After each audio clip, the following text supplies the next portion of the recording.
What wakes you up at 3 o'clock in the morning?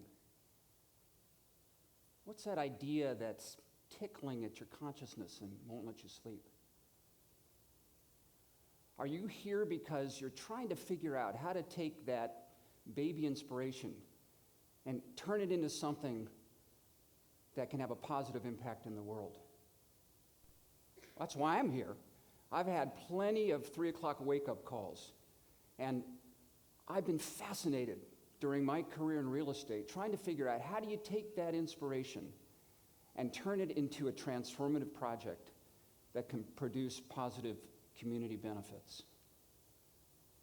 I've had the great fortune over 25 years to participate in 3 transformational projects. And I've gleaned some insights, and I want to share those with you today. My journey in real estate over the last 25 years has taken me from New York to Los Angeles and back here to San Diego. And currently, my partner and I, Pete Garcia, we're involved in a project called I.D.E.A District. And unlike anything that we've ever done before, we started this initiative with no money, no land, and no tenants. So we like to say the power is in the idea, which in this case stands for innovation, design, education, and arts. Because when you don't have those things, you are of necessity a community organizer, at least as much as you are a real estate developer. And we've had extraordinary support over the 4 years that we've been pursuing this project, and in particular the last year, where there's all kinds of great projects popping up in I.D.E.A District. Most of them, by the way, not by us. Now, I want to come back and tell you about some of those specifics in a moment, but I think first I want to give you a little context for how we got to this place.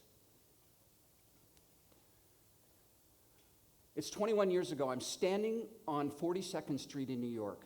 It's warm, it's windy, and I'm holding a camcorder on my shoulder because people back at headquarters in Burbank at Walt Disney Company, who I'm working for, they can't believe the street really looks as bad as I described it. Now, it doesn't look exactly like this. This is an image from the 80s where Rolling Stone magazine called 42nd Street the most dangerous street in America. It's more, it's desolate. There's a sense of despair. It's almost as if there's a force field that's holding people away from this street. And yet, there's such incredible history on 42nd Street, and there's these 7 historic theaters waiting for rebirth. So I thought, what if Walt Disney Company can be the catalyst? Against all odds, what if Walt Disney Company, famous for being a control organization, plants its flag on 42nd Street and can be the catalyst to bring this street back to life again? Would that be powerful? So I'm invited by the city and the state to attend an evening event with the Ziegfeld Girls, who, by the way, are no longer girls. These are women who are now in their 80s and 90s. But the reason for the event was that this theater, the New Amsterdam Theater, was the home of the Ziegfeld Follies. And during this evening of stories, I was completely changed, because what these glorious women shared with me is that in their teens and in their 20s, they had performed on the stage of the New Amsterdam. And it had been so meaningful, it was so present. And as I started to open myself up to other stories from other New Yorkers, they told me what their experience was like with their parent or their grandparent, and what they felt and what they sensed being on 42nd Street. And they got wistful about it because they'd say, gosh, that was so special, but I guess that'll never happen again, right? And in that moment, I decided this was worthy. Bringing back this theater as a symbol of optimism was worthy. And it was something that I was uniquely qualified to do. And I had a great advantage. I didn't know all the reasons that I couldn't do it. I hadn't lived in New York for 20 years. So I approached it believing this is great real estate and a worthy initiative, but I hedged my bets. In order to proceed, Disney decided we needed to have 2 other big entertainment companies join us, because even as big as Disney is, you need to have partners in order to make this kind of transformational change. Well, we were able to get those 2 other partners. We were able to transform this theater, the New Amsterdam Theater, back into a glorious Broadway house. And on opening night of The Lion King, as I stood along with the 1,800 others in the audience for that 5-minute standing ovation at the end of the first number, I realized that there were 1,800 people who would never forget this moment. And emboldened by this experience, I decided I wanted to tackle Hollywood Boulevard, which is my hometown. I grew up in LA. And Hollywood Boulevard in its day was a great entertainment street. But like a lot of urban America, it had descended so that by the mid-90s, it had reached its figurative and its literal low point. This is a sinkhole right in the middle of Hollywood Boulevard. It had swallowed up cars and people, and somehow it seemed to me things couldn't get any worse. This was a great time to pursue a project on Hollywood Boulevard. Well, it still had the Chinese Theater. Most of you have seen the Chinese Theater. And have you ever seen the ritual that happens at the Chinese Theater? So people, they get on their hands and knees, right? They put their handprints in the handprints, and then they put their footprints in the footprints of Marilyn Monroe or John Wayne, and it's almost as if they're communing. And you can see their face lights up, and they're remembering that great film and the feeling that they had when they saw that great film. And then they step back, and they look around, and now their thought bubble says, was that all there is? You know, where's Hollywood? You know, where's the payoff? And, you know, I just felt that was really deeply sad, and that there was something that I could do about that. And I suppose part of that reason was that I bring my own Hollywood history here. I attended the premiere of Goldfinger at the Chinese Theater when I was 8 years old. And this was my first grown-up movie, and I remember what that felt like. I was sitting in the audience, this huge, huge screen, and 1,000 people, and a Goldfinger, Pussy galore. I mean, it was crazy. I walked out, and I thought, wow, that was magic. And so there was a part of me that decided, if I could be a catalyst to help to bring back some of that magic, and in specific, bring back the most important entertainment event in the world, the Academy Awards, bring that back to Hollywood Boulevard, that could make a great change and a very positive difference. So I made a cold call to Bruce Davis, who was the head of the Motion Picture Academy. I said, Bruce, you don't know me, but my company now controls the real estate adjacent to the Chinese Theater. We have this crazy idea. What if we were able to build a theater for the Motion Picture Academy and bring Oscar back to Hollywood Boulevard, where it started in 1929? He said, well, you know, I don't know whether this is going anywhere, but let's sit down and talk. And a year later, we had a signed deal to bring the Oscars back to Hollywood Boulevard. Now, lest you think that this was easy, that any part of this project was easy, I want to share another phone call that I had with Bruce a couple of years later. I'm back in New York, and I had been at a design meeting. We were $20 million over budget, so I was already, my head was spinning already. Bruce calls me. He says, Dave, I really hate to have this conversation, but we've just reached a point where we feel we have to figure out a graceful way to exit from this project. Pause. I'm in a cab. I'm pulling up to the hotel at that moment in time, and my first thought is my balcony in my hotel room high enough so that when I jump off, I'm going to definitively kill myself? That was my first thought. Now, I didn't share that with Bruce. I did share my second thought, which was, Bruce, there is no graceful way for you to exit this. You're a part of this. We'll figure out a solution. We have to figure out a solution. I said, I'm going to get on the plane tomorrow morning. I'll be back at your office at 2 o'clock, and we'll solve this. And we did. That is only one among many heart-stopping moments, near-death experiences that I've had on this and many other projects. And what I've discovered is that those are the ones that really define you. They define your character. Creatively figuring out how do you come up with a solution that allows the project to proceed and maintains your momentum is really the art of what we do. And we were able to do that in this case. And the upshot is, every year you have this scene. You've seen this now, right? This is Hollywood Boulevard, decked out in all its finery. The royalty of Hollywood now descend upon Hollywood Boulevard. And I get back every once in a while, because I want to see how people now experience Hollywood Boulevard. And it's very satisfying, because now I can see families together. They're doing various different things. And now I can imagine as they're talking with each other, talking about, this is a great memory. So some of that Hollywood magic is now back. Well, after gallivanting around the globe for 20-something years, I made a big decision 4 years ago. I decided I want to live, and I want to work, and I want to make a contribution in San Diego. I'd actually been here, living here for 18 years, and I had a 50-year love affair with San Diego.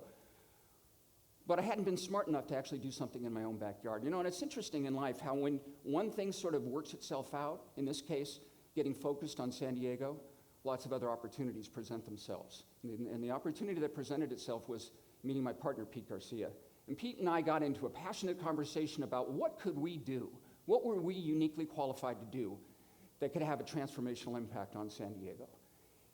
And both of us are urbanists, so we focused on the downtown area, and specifically we focused on the Upper East Village. We said, what's the missing piece? And the missing piece downtown is jobs. We've done a fantastic job of building condominiums over the last 20 years, 15,000 of them, but we've had zero net job growth. And if we're going to be a competitive city in the 21st century, we need to create the place where young, talented, creative people, all of you, where you want to live and you want to work and you want to socialize and recreate. And many of you are choosing urban places. And so for us to be competitive, we needed to create that urban vibe, that urban energy, anchored with innovation and design and education and arts. So we began to articulate a vision. I mean, if you don't own the land, you have a master vision, not a master plan. Remember, all those things that we didn't have, well, we thought those were huge disadvantages. I mean, how do you do a 95-acre place without having land and money? Well, what we discovered is that that was actually a huge advantage, because as we began to discuss our vision with stakeholders, we were no longer advocating for the narrow interests of one property. We were there to talk about the much more interesting question: what are the broad opportunities for this entire community? If we all work together, what kind of prosperity could we create together? And that changed the conversation, and it changed the outcome. And what we're now experiencing in I.D.E.A District is really the realization of our hope, which was to grow more ideas per square foot. So just quickly, Silo. Stacy Pennington is doing an incredible job. She took a dirt parking lot and has now made this a community gathering place. There's been over 10,000 people who have been in Silo in the last year. This pop-up art gallery, well, this is now in the process of being transformed into a makerspace. Fab Lab, Xavier's here, he's going to tell you about it.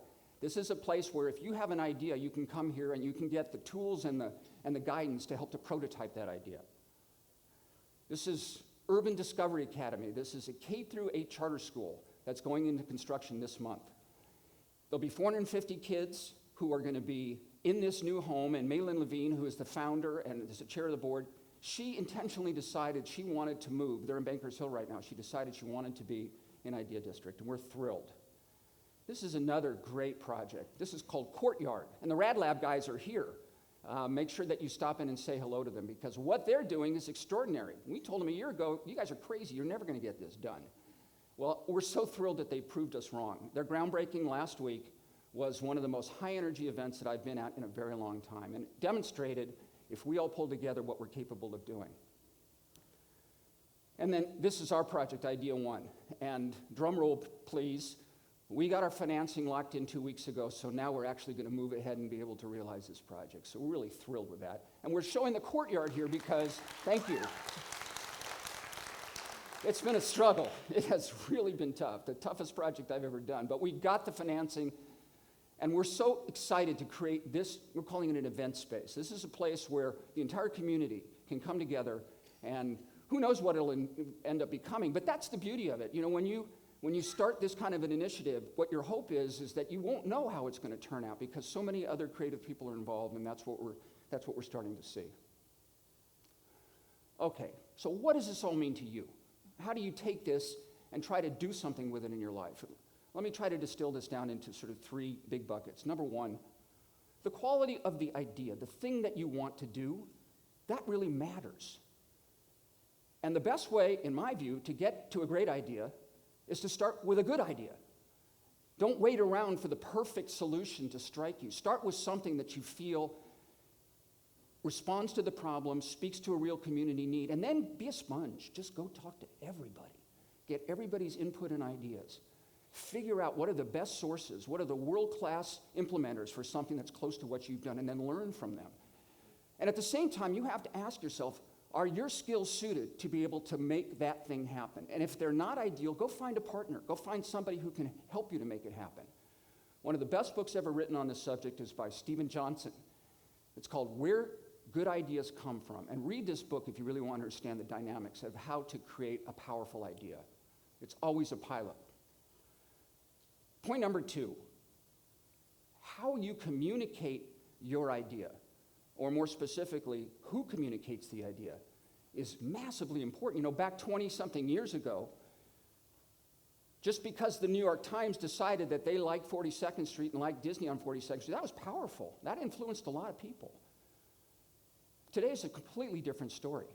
Now, people look to social media, to one another, to validate the worthiness of an initiative. If we hadn't been able, in a very grassroots way, to build support for I.D.E.A District among the 6,000 or so folks that are part of our community, we never would have gotten traction.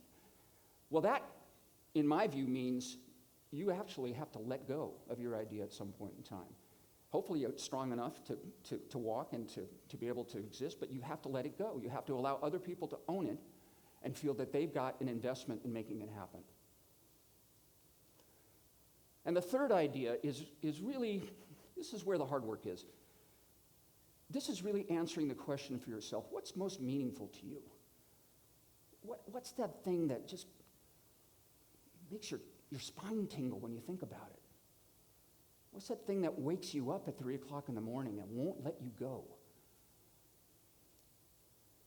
If you find that inspiration, you should consider yourself lucky, and then you should go figure out how you tell the world about it. You cannot be inspiring to other people unless you are inspired. But if you find that thing that's meaningful to you, that's real, that's congruent, and you find a powerful way to communicate it, you'll bring people around you.